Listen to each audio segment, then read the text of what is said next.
You could say modern music artists are in a pickle. With a decrease in vinyl and CD sales, modern music artists no longer have the same income streams as older musicians like Michael Jackson and Madonna, who profited immensely from disc sales. This shift accounts for the increase in concert ticket prices recently, and why many artists have begun to post their songs on YouTube in order to find a solution to the complicated dilemma. Depending on whether you're a boomer or Gen Z like me, you'll have varying knowledge of vinyl music artists and the money they make. So that's where I come in, to make sure you aren't let loose into society as an uncultured pile of shit.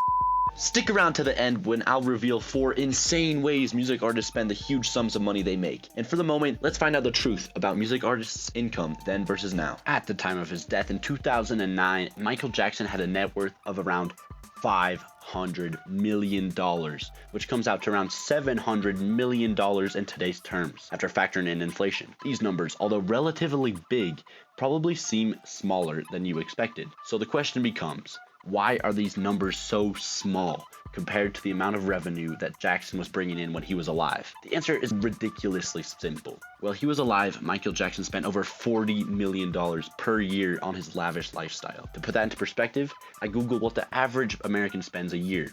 It's a lot smaller. $66,928. If we assume the average American lives in a good house, has 2.2 kids, the US average, and is your stereotypical American family, and they easily survive off $67,000, including food, rent, activities, school, what could Michael Jackson possibly spend $40 million on every single year? If you want to find out where the majority of that shocking sum was actually spent, keep watching till the end where we dive into how music artists spend all that green. Next, let's look at the all-time richest music artist in the world, alive today and still publishing absolute bangers. Shine bright like a diamond, shine bright like a diamond, you're beautiful like diamonds in the sky. Wow. Well, maybe not. Anyways, Rihanna is world famous. Her presence at the Super Bowl halftime show this year just goes to show how popular this 2010s classic artist is. At only 34 years old, Rihanna has a net worth of almost $1.5 billion. She's now pregnant with a second baby, whose father is A$AP Rocky, supposedly. Although a large portion of her wealth can be attributed to her fame and monetization of her music, the majority of her wealth actually came from a super successful makeup company, Fenty Beauty, that you may or may not know of. She shares this company with LVMH. If you didn't know about this partnership, It's proven to be a big disappointment to me. Oh, come on, man. Don't. it's actually a big deal since the French brand is the parent company of Louis Vuitton and Dior, among others. But what about vinyl? Is it a dying form of monetization for these rich musical geniuses? Or does it still bring in huge profits? Well, let's compare Michael Jackson's vinyl sales to Rihanna's. In the late 90s and early 2000s, records and CDs were much more popular, seeing as they were one of the only ways to listen to music. So, obviously we can expect Jackson to come out on top for this stat. Let's look into the deets. According to Wikipedia, Michael Jackson has sold more than 1 billion records across the globe. That's a lot. Imagine if each disc only cost $1. The Jackson family estate would have grossed more than $1 billion in revenue from record sales alone. Rihanna, on the other hand, is undertaking her own musical career in an age where everyone uses Spotify, Pandora, or Apple Music. Fewer people in comparison to the height of the MJ era are buying records and CDs. Obviously, this did not stop Rihanna from raking in the cash, but her measly 60 million album sales doesn't even begin to approach Jackson's impressive tally. As with all aspects of life, modern music artists have adapted. In order to prove my point, let's look at the one and the only Justin Bieber. Justin Bieber, he called you Justin Bieber.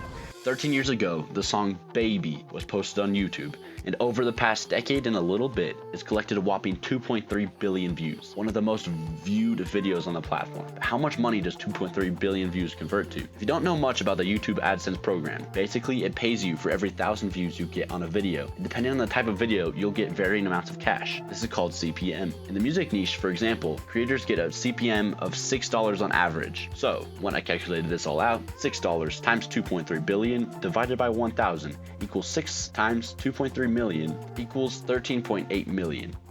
Wow, that's a lot of money. Yeah, sorry Mr. Michael Jackson, may you rest in peace. But even with your impressive lifetime vinyl sales, in the modern age, music artists are making more than $10 million on a single song on a single platform. Bieber also gained profits from the song from ticket sales and digital track sales. Similar to Bieber, Rihanna's hit Diamonds also got more than 2 billion views on YouTube, earning a similar lump of cash. Of course, the comparison isn't exactly fair since monetization methods for artists and other technology has changed so much in the past 2 decades. But either way, both Michael Jackson and Rihanna had more money than they would ever need, even if they were spending more than I'll make in a lifetime in a month.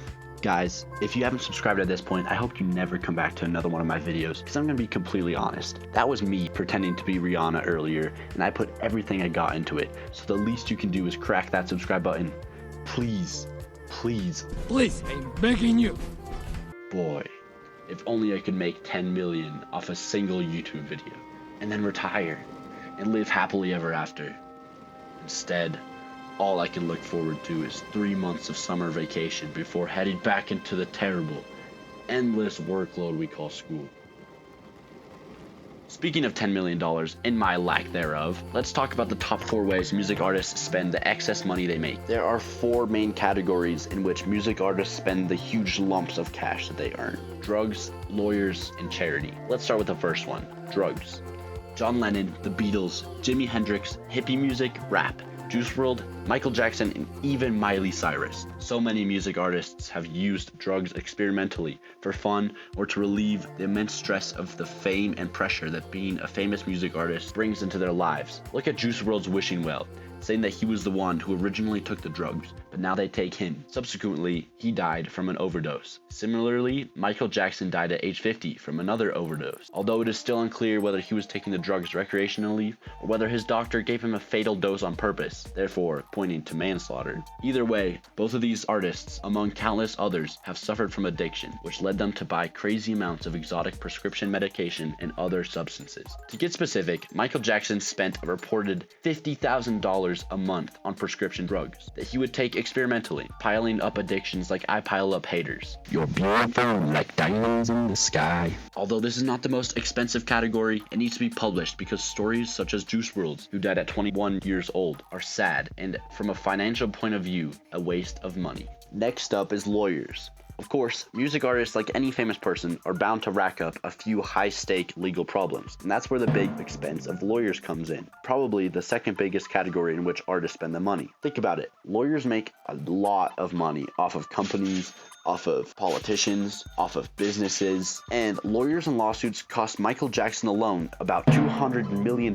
In the end, lawyers are a huge net cost, even though they are necessary. Finally, we get into the category that's actually bigger than some of you might think, and that is charitable donations. Rihanna, who we talked about before, has donated more than $5 million to charities, and has a spot in her heart for Malawi, a country in Africa, to which she donates a good section of that $5 million. Although most other singers and pop stars donate at least a few thousand to nonprofits and charities, Elton John takes the cake with a grand total of $515 million to this day. Much of this goes to his AIDS Foundation, which he founded. Thank you guys for watching this video. I hope you learned something, and I hope it was fun. See you next time.